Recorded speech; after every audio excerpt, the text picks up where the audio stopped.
কখনো ভেবেছেন কেন আমরা কাঁদি? এটা শুধু দুঃখ প্রকাশ করার জন্য নয়। কান্না আমাদের শরীরে প্রকৃত শারীরিক প্রভাব সহ একটি প্রাকৃতিক প্রক্রিয়া।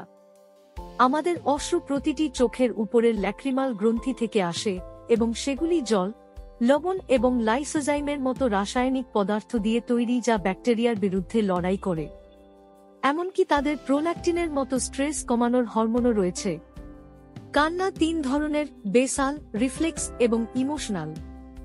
বেসাল টিয়ার আমাদের চোখকে লুব্রিকেটেড রাখে এবং সংক্রমণ থেকে নিরাপদ রাখে, অন্যদিকে রিফ্লেক্স টিয়ার আমাদের চোখকে ধোঁয়া এবং পেঁয়াজের মতো জ্বালা থেকে রক্ষা করে।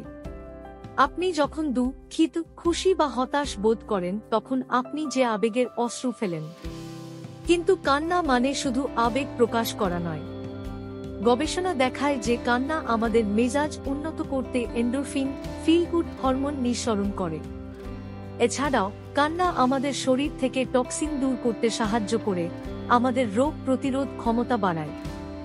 সুতরাং পরের বার যখন আপনার গালে অশ্রু গড়িয়ে পড়বে, মনে রাখবেন আপনার শরীর কেবল তার নিজস্ব উপায়ে আপনার যত্ন নিচ্ছে।